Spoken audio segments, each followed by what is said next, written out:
कैसे हैं? आज एक नए वीडियो के साथ आपके सामने हाजिर हो रहा हूं आपके चैनल i30 सर्विसेज पे। आपको यहां पर हर तरीके की छोटी बड़ी अपडेट्स जो आपको रिक्वायरमेंट सब मिलती रहती है। तो अब यहाँ फॉर्म स्कॉलरशिप को लेकर एक जो है जारी किया गया है। फॉर्म को फॉरवर्ड वेरीफाई करने से पहले आपको कुछ काम करना होगा, चाहे वो आप फ्रेश के हो या रेनुअल हो। और लास्ट स्कॉलरशिप को भी बड़ी एक अपडेट है, उसको भी लेकर मैं बात करूँगा।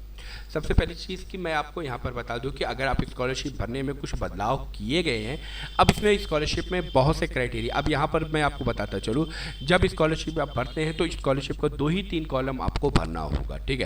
ये पूरी चीज़ें हैं। तो यहाँ पे आप देख सकते हैं कि स्कॉलरशिप को भरने को बहुत आसान कर दिया गया है, जिसमें जो है यहाँ पर एक क्राइटेरिया रखा गया है, ठीक है। अब स्कॉलरशिप को भरने में क्या क्या स्टेप्स लेना है, तो स्कॉलरशिप को भरने में आपको सबसे पहली चीज़ की जो डिटेल्स है, मैं आपको एक एक करके समझा देता हूँ कि आपको स्कॉलरशिप भरने में आपकी जो है एड्रेस से लेकर और आपकी एजुकेशन डिटेल डालनी है, ठीक है। एड्रेस आपका डलाएगा, एडमिशन्स कब हुआ है और आपकी एजुकेशन का मतलब कि 10th-12th की मार्कशीट पड़ेगी, ठीक है। 10th-12th आप क्लास कौन सा, ये क्लास के ऊपर, अगर आप बीए का भर रहे हैं तो 10th-12th की है, या बीएससी की भर या एमए के एमएससी एमकॉम की भर रहे हैं तो ग्रेजुएशन हो जाए, या बीएड की भर रहे हैं, ठीक है। इसको आप समझ लें। दूसरा यहाँ पर ये क्राइटेरिया बना है कि उसके बाद जो है आपको फिर मदर का नेम पड़ेगा, आपको मदर का नेम डालना है, ठीक है। उसके बाद मदर का नेम सिर्फ आपको पड़ेगा।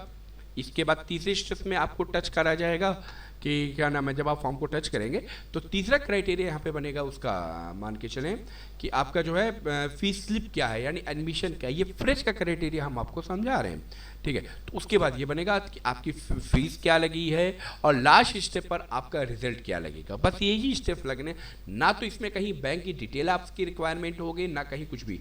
बैंक की डिटेल को इस पर ख़त्म कर दिया गया, फ़ोटो नहीं लगेगी, यानी इन सारी चीज़ों को यहाँ पर बंद कर दिया गया। फ़ोटो भी आपकी नहीं, क्योंकि आपका आधार जो है वो केवाईसी होना है, सारी चीज़ें आधार से होनी है। तो आपकी स्कॉलरशिप जो आधार से लगा होगा उसी पे ये जाएगा। अब चलते हैं, मैं आगे आपको पूरी बात क्लियर कर देता हूँ ताकि आपको सारी बातें क्लियर होती हुई चली जाए, ठीक है दोस्तों। यहाँ पर देख सकते हैं कि इस स्कॉलरशिप की जो डेट है उस पर बायोमेट्रिक का क्राइटेरिया किया जा चुका है। अब आपका बायोमेट्रिक्स मैंडेटरी कर दिया गया है, यानी अब आपको बायोमेट्रिक्स कंपलसरी है। बिना बायोमेट्रिक्स के आप स्कॉलरशिप आप जो है नहीं पा सकते हैं, इसको आपको बायोमेट्रिक्स कराना मस्ट है। तो इसीलिए आपको जो है खटाखट जो है आपको बायोमेट्रिक का जो है ऑथेंटिकेशन सबमिशन, इससे जो है वेरिफिकेशन स्कूटी बदल के जो है वेरिफिकेशन के द्वारा फंड जारी, यानी अब आपको जो है आपका एक तरीके से बायोमेट्रिक्स आपका केवाईसी होगा। केवाईसी के बाद ये सारी चीज़ें होती हुई चली जाएंगी। और जो स्कॉलरशिप की लास्ट डेट है वो भी मैं बता दूं कि इसकी लास्ट डेट जो है, अब बता दें कि इससे शुरू हुई थी। अगर आवेदन नहीं किया तो आप 31 दिसंबर तक आवेदन कर सकते हैं। तो ये क्राइटेरिया यहाँ पर दिया गया है। और ये न्यूज़ आप देख सकते हैं कि मैंने ये जो न्यूज़ें हैं वो सारी चीज़ें यहाँ पर मांगा है।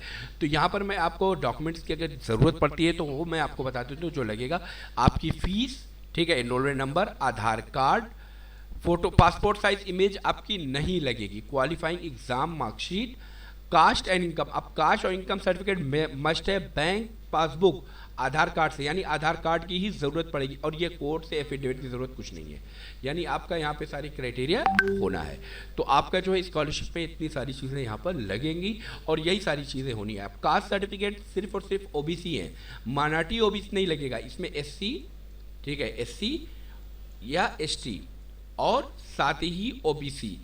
ओबीसी के बारे में भी बता दूं कि अगर आप माइनॉरिटी हैं, ठीक है, अगर आप माइनॉरिटी में आते हैं तो माइनॉरिटी में आपका जो है ये नहीं लगेगा, सिर्फ ओबीसी में आपका ये लगना है एससी एसटी के साथ। तो और बाकी जो है ना जनरल में लगेगा, इस चीज़ का भी आप ध्यान रखें। अगर आप जनरल में तो भी नहीं लगेगा। और इनकम सर्टिफिकेट आपका सब में लगना है, कास्ट सर्टिफिकेट सिर्फ इनमें लगा जाएगा, ये अगर है तो ये लगेगा। इस चीज़ का बहुत अच्छे से ध्यान। अगर इसके बाद आपको कोई डाउट करता है तो आप नंबर नोट कर ले, मैं ऑलरेडी अपना नंबर आपको देता हूँ, आप इस पर कॉन्टैक्ट करके आप मुझसे हेल्प ले सकते हैं। आपको किसी भी तरीके की कोई भी परेशानी आती है तो आपकी हेल्प पूरी की जाएगी। तो ये नंबर है, नोट कर लीजिए ताकि आपकी जो भी हेल्प है वो किया जा सके। तो उम्मीद करता हूँ दोस्तों मेरी बात समझ में आ चुकी होगी। और अगर कोई भी डाउट्स है तो आप मुझे कांटेक्ट करना ना भूलें, ताकि आपको जो भी हेल्प है वो आपकी हेल्प की जा सके। साथ ही साथ अगर आपको स्कॉलरशिप भरवाने के लिए कोई डाउट्स है तो आप दिए गए नंबर पर फातिमा इन्फोटेक सोल्यूशन से भी कांटेक्ट करके स्कॉलरशिप फिल करवा सकते हैं, ठीक है। तो ये सारी चीज़ें हैं। तो उम्मीद करता हूँ आपको मेरी बात समझ में आ चुकी होगी। मिलता हूँ मैं नेक्स्ट वीडियो में।